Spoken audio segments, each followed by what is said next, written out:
Pentru șantajarea unei persoane oficiale se poate ajunge la pușcărie. Să mă analizați totul pentru că individul ăsta e unul dumneavoastră. Prețele, n-am să fac asta niciodată. Gândește-te bine. Spune-mi, te rog, de unde îl cunoști? Pe acel Peter. Care Peter? Acest Peter. Nu l-am văzut niciodată înainte de... Nici dumneata n-ai mai văzut-o, nu? Ba da, eu am mai văzut-o aici. Așa. Bine. Bine, foarte bine ești ligă. Ieșiți, vă rog, de aici. Da, bine, bine, ies, nu vă enervați așa. Cu bine! Deci, ai auzit strigându-se ajutor. Da, am auzit și am intrat. Aha, și ce ai văzut? O ținea de mâini, era deasupra ei el și se luptau. Dar dumneata, ce căutai să alegi? Era marți. Și? Era ziua lui de primit. Deci n-ai trecut întâmplător. Nu. Știți, eu acum 2 zile am ieșit de la școala de reeducare și trebuia să-l văd, nu? De la școala de reeducare, da. Știți că-l cunosc foarte bine pe omul ăsta. Spuneți-mi, să-l judece? Mai mult ca sigur. Atunci fără mine. Cum fără tine? Uite așa, eu nu o să spun nimic la tribunal, să știți, pot să fiu licheat, dar nu vreau să bag la apă în frie. Deci, spui că inspectorul Gheorghe te prieten. Da? Bine? Nu, ce prieten? Am spus și eu așa, ce prieten aș putea să fiu eu cu el. Bine, așa te pot să fiu. Da. Dar de ce nu mă ridicați acum, mă aveți la îndemână? Păi tu singur, spui că pe voi oricum vă avem la dispoziție. Hai, dar așteaptă te rog, te rog, să mai e.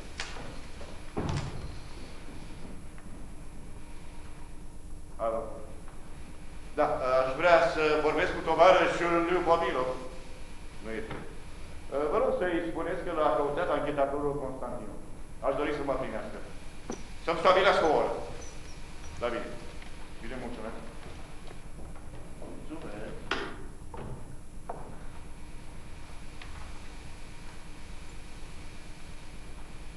Până acum, toate faptele sunt împotriva de Vitale. Da, și aș vrea să mai adaug ceva. Dacă tatăl acestei fete, care se numește Liubomilov, se decide să se înfurie, să știi că s-a terminat. Eu ies la pensie, dar tu te duci, nu mai spun nume. Am hotărât să mă întâlnesc cu acest om. Dacă nu o fac, și-ar putea închipui că vrem să mușamalizăm totul. Deci dumneavoastră ați hotărât deja. Treaba mea ce-am hotărât și ce nu. Vă rog, încercați să mă ajutați. Cum? Să judecăm totul la rege. 1. Fata ar fi avut un motiv să facă. Mă doi. O să zic că nu o cunoașteți, nu i-a făcut nimic în viața dumneavoastră. Putem presupune că a fost pusă de cineva. E un moment. S-ar putea să fie o altă persoană care să fie avut vreun motiv. Nu cumva prietenul iubitat? Care?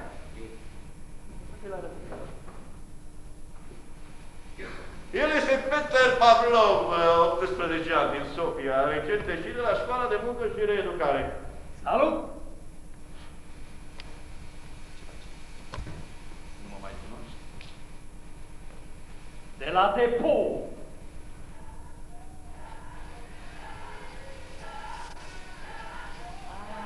Conduce într-o buze, nu-i așa?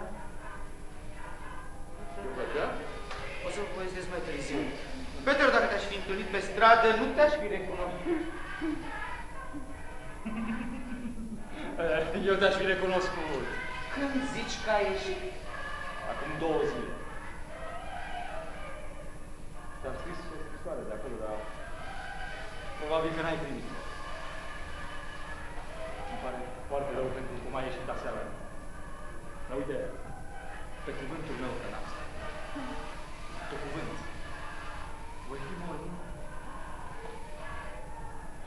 Mormânt! Deci l-a rămas acolo 4 ani în viață. Stând un dobitor. Emoționantă recunoaștere. Apoi? M-am căsătorit. Bravo, și? Apoi am fost trimis la o specializare, apoi mi-am schimbat sectorul. L-am șters de pe lista mea. Era totul este foarte clar. Nimic nu este clar, tovarășe inspector. De ce? Toți au acționat conform legii, conform regulamentelor. Nu există vinovați. Există numai unii care au suferit.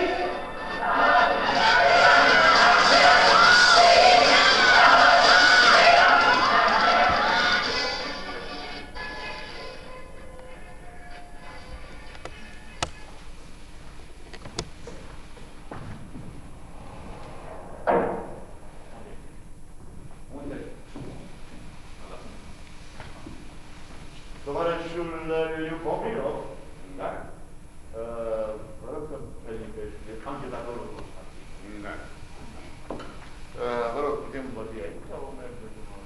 Eu aș putea să vă ușurez. Noi am discutat în familie, am cugetat și am hotărât să nu dăm curs acestei istorii. Ar fi minunat. Nu, n-aș fi numit asta în acest fel. Dar eu nu vreau ca numele fetei mele să apară într-o poveste atât de neplăcută. Se înțelege. Puneți-vă în situația mea. Eu sunt tată. Foarte bine ați făcut că ați cerut să vă gândiți cu mine. Da, eram datos.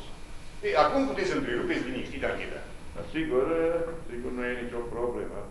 Dar ce facem cu inspectorul? Asta este de competența șefilor săi. În cel mai fericit caz, destituire disciplinară. Cred că merită. Sigur, sigur că merită, însă el susține că este absolut nevinovat. Are cum să dovedească? Nu. Are să fie foarte greu. Puneți-mi partea, sunteți sigur că fata dumneavoastră a spus adevărul. Eu cred. Vedeți? Nu există o altă soluție. Da. Poate că știți că eu nu sunt dintre aceia care se folosesc de poziția lor pentru a-și rezolva anumite probleme personale. Da, așa e, așa e. Nu trebuie să mă determinați să acționez împotriva voinței mele. Plouă. Jos plouă.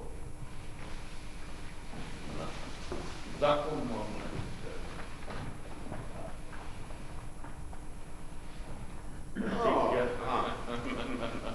Să știți că am înțeles absolut. Dumneavoastră aveți copii? Da, de ce? Și ați fost sigur întotdeauna că îi cunoașteți bine? Da, sigur, întotdeauna. Însă asta m-a costat foarte mult. De fapt, ei acum se face, nu le mai fac de bine. E normal, e normal. Copiii uită foarte repede cine le adorează. Important este să dea copiilor lor ceea ce le-am dat. Măcar de-a fi asta. Știți, eu trebuie să plec. La revedere. Mă bucur. Mă bucur că ne-am cunoscut. De ce trebuie să mă tem? De ce trebuie să dau din cap afirmativ? De ce? Doar sunt în prag de pensie. Termin și gata, am plecat. Studați, vă rog, umbrela. Scuzați. Și știți, eu totuși n-am să întrerup această anchetă. Nici o supărare. E dreptul dumneavoastră. Da. Vă mulțumesc. Vă mulțumesc foarte mult că vă dați reamintit.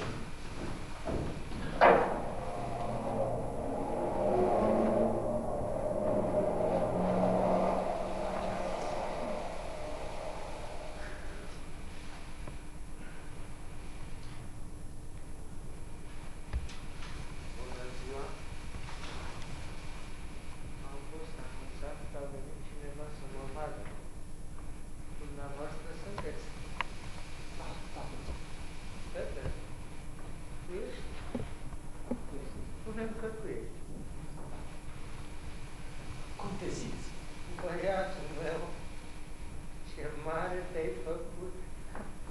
Ai venit să mă vezi? La mine nu vine nimeni să mă vadă, numai tu. Cred că ai aflat că am venit aici din proprie inițiativă. Eu am cerut.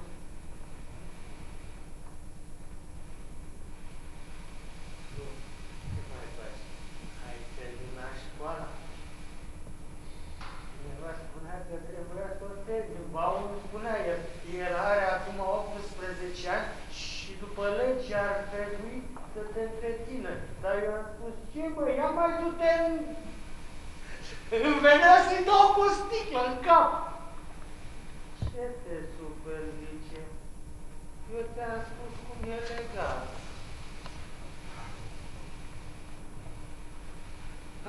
Nu vadă nimeni. E sub dezmeură. Sub dezmeură? Ah. Sub dezmeură. Da. Nu-i nimic. Nu-i nimic. Tu ce mai faci? Da. Trebuie să mă angajez undeva până mă iau în armată. Nu ne trebuie nevoie de date. Așa e viața. Dar lasă că am trecut din spital și se aranjează lucrurile. Am să te învăț meseria mea pentru că știu multe lucruri. Ai aflat că nevasta asta mea de-a doua m-a părăsit. Mai bine. Numai că mi-a luat casa. I-am dat-o pentru copii. Acum că te-ai întors, au să le treacă pe lista de urgențe și au să le dea o garsonieră. Unde stai? La un prieten. E loc și pentru mine acolo? Tată, nu e. Da. Păi, o să le discut eu, mă.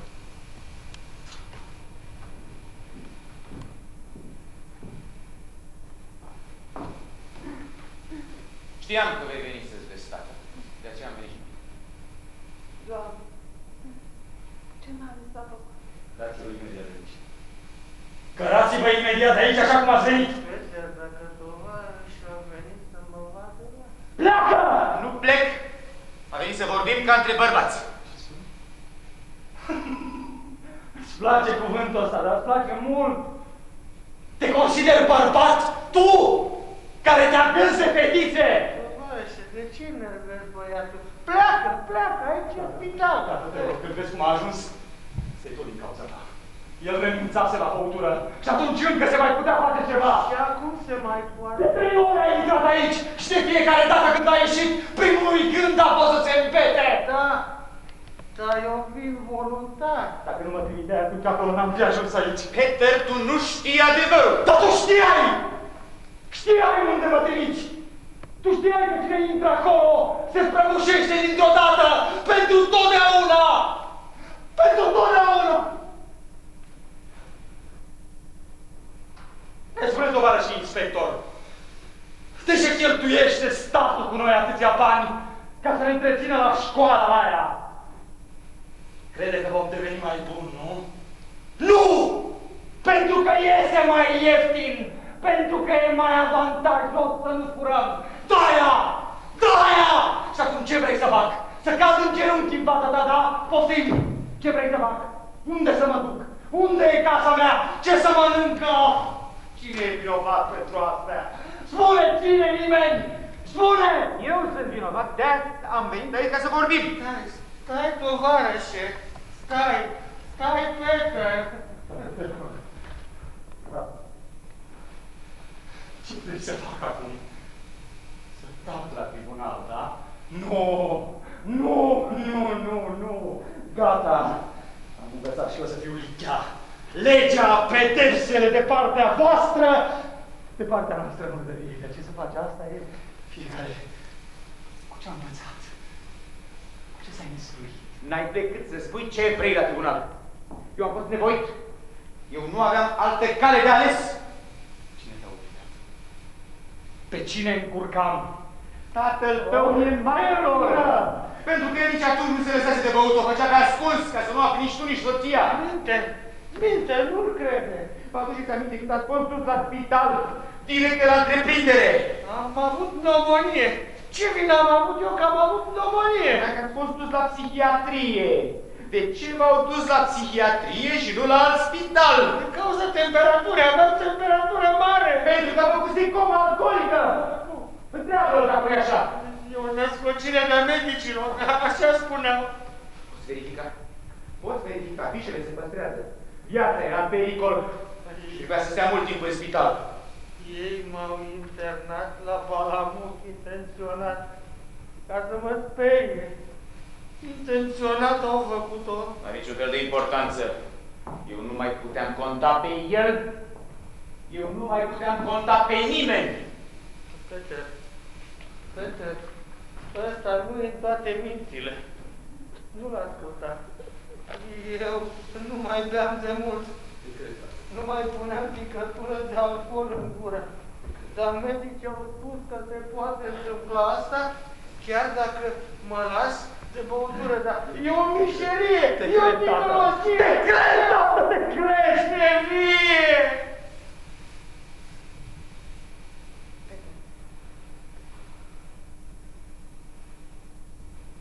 Stai să-ți explic eu. Lucrurile e așa de tine. Nu mă mai privi așa!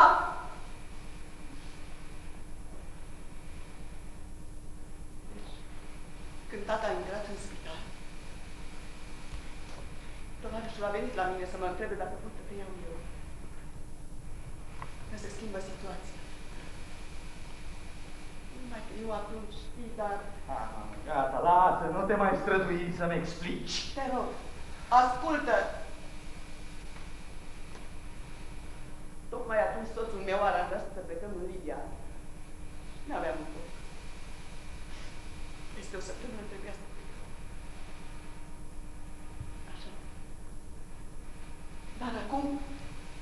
Ce acum? Vei veni să stai definitiv la mine. Am o cameră liberă. Soțul a mai rămas acolo pentru încă 2 ani. Te-a părăsit în cele din urmă. Mamă, dar cremă caramel o să mai faci? Da. Îți fac tot ce-ți dorești. Lasă-mă dracu în pace, te rog, măcar. Nu spune așa. Acum e cu totul altfel. Să știi că noi am prea mult acolo. Să nu crezi că am fost așa. Video l-a supărat. Da. Și video și mașină. Foarte bine, măcar să știți unde să le căutați dacă o să dispară. De ce ești așa? Să spune el. N-am nevoie de nimeni! Tu te filmezi de copii! Te-a spus cele din urmă. Nu! Tu ai să vii cu mine. Să nu vrei să mă înduioșezi. Gata, ai venit prea târziu, omule. Știu. Trebuie să-mi spui totul încă de atunci. Ți-am, dar... Ții minte ce mi-ai promis? Totul așa le promis la tot. Lăsați-i jocul. Da. Ți-ai terminat treaba, gata! Uite că și eu mi-am terminat-o pe-a mea. Sunt recidivist. Stau bine.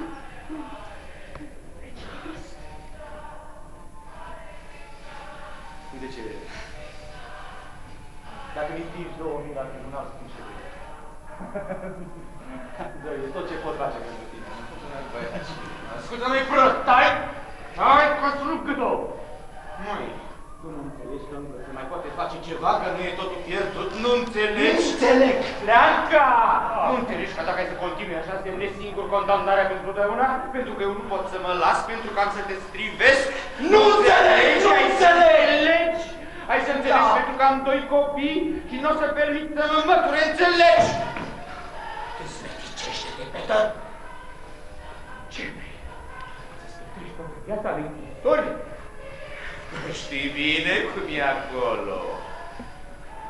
Mâine la 6 te aștept la depot. N-am să vin, să vezi. N-am să vin. Hai să vii, pentru că asta e singura ta șansă. N-am să vin! Nu! De ce vă certați, oameni buni? De ce? O să vedeți că eu o să mă îndrept. De data asta am să mă vindec de adevărat.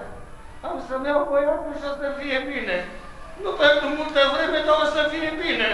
Dacă vrea omul, poate fi frumos, nu credeți?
Atunci nu încerca să mă mai prostiți, pentru că s-ar putea să mă enervez. Da, da? Ascultă, Peter. Unii fac adesea o mare greșeală. Consideră că de toate necazurile lor este vinovat un singur om. Și tu ți l-ai ales pe inspectorul Gheorghiu. Vă înșelați! Vă înșelați! Ascultă, cei care vor să șantajeze se gândesc la cele mai mici amănunte. Dar voi ați făcut-o ca niște amatori nenorociți. Ați procedat așa de la ei, încât nici n-am de ce să vă prind. Faptul că v-am intrat pe foară și că v-am prins aici pe amândoi nu e o dovadă certă. Voi veți spune că v-ați împrietenit după întâmplarea aceea. Eu nu mă pot vizui decât pe un singur lucru, știți care? Că voi amândoi nu sunteți de ajută șosnic. Cine ești destul de rău? Ce spirit de observație aveți! Ascultă, fetițo! Ascultă, pe Peter l-am decifrat, dar pe tine nu te pot înțelege. Ce vrei de la viață, ai tot ce-ți trebuie. Și tata tot asta mă întreabă. Care tot dreptul să te întrebe tatăl tău. Da, da, pe scurt. Voi doi îl aveți la mână pe inspectorul Gheorghe. Pe el, pe soția lui și pe cei doi copilași. Iar eu mă voi strădui să-l apăr. Iar pe voi am să vă bat în pușcărie. Asta n-are să se întâmple. Vreți să punem pariu? Știu prea bine pe cine te vizui. Sigur! Dar putea să nu se întâmple așa, însă asta nu înseamnă că va fi și drept. La revedere! Secatură ce ești! Ce? Mincinoasă! Mincinoasă! De ce te lăudai că n-ai pe nimeni? Spune de ce! Ia mai face pe grozavu! Eu îmi imaginez viața, înțelegi? Mi-o imaginez așa cum îmi place mie! Ai și tată, ai și mamă, Doamne, tu știi? Ce înseamnă asta? Tu știi ce înseamnă să ai pe cineva care să-ți spună noapte bună? Să ai pe cineva care să te bată! Să te bată! Doamne, deci tot mă mint! Cum am putut să te cred? Tu m-ai băgat în asta! Denunță-mă, ce mai aștepți! Vrei? Vrei? Ei bine, trebuie să-ți spun că mie nu vor face nimic. Tu nu știi cine-i tatăl meu, dar ei știu. Ce zic eu?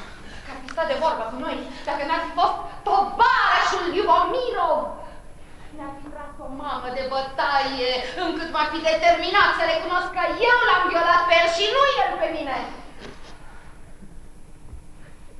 Tata de la început, în planul meu, înțelegi?